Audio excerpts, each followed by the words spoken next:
look, I'm running it back. Don't take your guns to town. Johnny Cash, baby. And last year, I was also in on Ricky Pearsall on being a breakout. And I think I get the do-over button. I think I'm allowed because I called it in year number 1. Things got a bit delayed when somebody decided to bring their gun to town, try to take out our guy, Ricky Pearsall. But look, this guy's undefeated. This guy's a freaking juggernaut, as we said coming into the show, dude. Brandon Aiyuk's out at least until week 6. We're hearing Juwan Jennings, not a happy camper right now there in Santa Clara, coming off a 4th-year breakout. CMC, always a huge health issue.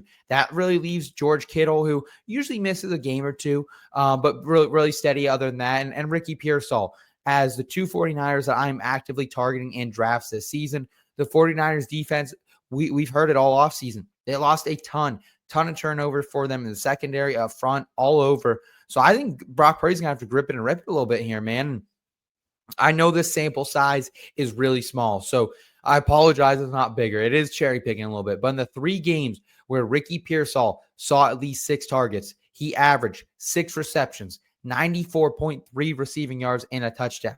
And while I think he still needs to work on his win rate versus man coverage, a few of his efficiency metrics stuck out that I think should be highlighted here, man. Number 1 in true catch rate across the NFL, 34th in yards per route run, 26th in fantasy points per target, 18th in production premium, and 17th in quarterback rating per target. So he's making the most of the targets he's getting. And I think if the former Florida Gator can stay healthy, I think he's got a real chance to be a top 24 wide receiver. And he's being drafted 98th overall in Fantasy Pros consensus ADP. That's pulling it in from places like Sleeper, from places like ESPN, Yahoo, RTS Sports, really those main places, NFL.com, those main places people are drafting. So, Eric, we had a mock draft last week. I took Pearsall again. I know you weren't in on him. What's the deal here? Are you still out on Pearsall at such a value? Because you're not getting him in any drafts with me right now. I have him all the way up as a top 36 guy, and I don't think I'm changing that anytime soon. Yeah, that's I guess the core of my concern with Ricky Pearsall, right? I love all of the underlying stats. I love his profile as a prospect. What I don't love is that we are getting way out over our skis based on essentially an electric 2-game sample size. I know you mentioned that cherry-picked 3rd game where he had 6 targets. One of those targets led to a 46-yard touchdown, right? So Sure. a little bit of a fluky outcome where he just completely torched Zion McCollum. But point being, he's got the underlying skill set to be this guy. I always get worried about, extrapolating a 2, 3, 4-game sample size out to that type of productivity over the course of an entire season. In the course of the last week, since we've had this conversation, he went from a point where he was being drafted late enough to where I think you could still make a defendable case. You mentioned Jake Seeley and the idea of trying to get top 24 guys at every position that you draft. He was one of those dart throws that could have that type of outcome on his range. My concern now, specifically with the most recently developing Brandon Aiyuk news, is I don't think you're going to be able to get him that late in your draft, right? So you're going to need him to really carry forward this momentum from last year in order to pay off his draft capital. I'm not out on the guy. I think it's one of those circumstances where you need top end outcomes to be happy with that selection, and usually those are the type of choices that I try to avoid. But he's still young. The book is very much so not written on him by any means. Are you taking Jennings over him, Eric? I was prior to Jennings getting nicked up definitively. Now I think it's really just whoever's falling further, which recently is Jennings. My point of view on Jennings has always been the Shanahan / McVay tree.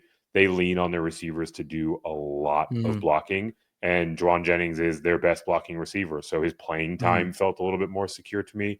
Now with the injury, it's kind of hard to project that as cleanly, but really it's a coin flip between the two, and the tiebreaker being whoever is going a little bit later. Okay. Yeah, I was seeing Pearsall almost in every draft going after Jennings, even, a round or two difference, but it's starting to creep up. It is starting to creep up a little bit. Meatball here. How high do you think Pearsall will finish this year? At the end of it, my guess, wide receiver 28. I think that's certainly within the range of Yeah, possibilities. same. I have him down at wide receiver 35, right behind like the likes of Travis Hunter, Jerry Jeudy, but I might be moving. Judy's a tough one for me right now. Judy's been a tough one for me to gauge. So Really? yeah. I like it. I think I do, but I was talking with a couple people over the weekend actually about Jerry Jeudy and kind of, that's one thing I love about the Expo too. Like it kind of, you start talking about some random players Talk sometimes, and ball. yeah, and you get these different ideas, these different opinions that I don't hear when I'm talking to you and Steve over here, or Derek, Pat, Andrew over on FP. So yeah, it's just great. If Ayuk and Jennings were healthy, what would you rank Pearsall? Definitely lower. I want to be as high on him for sure.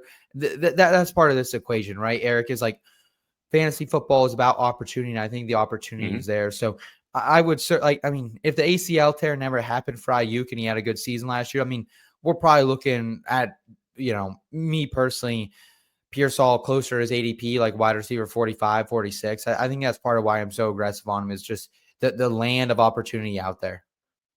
Yeah. Specifically with the injury to those two, right? If they are both healthy, I think Pearsall has a long road in front of him in terms of just taking the field, right?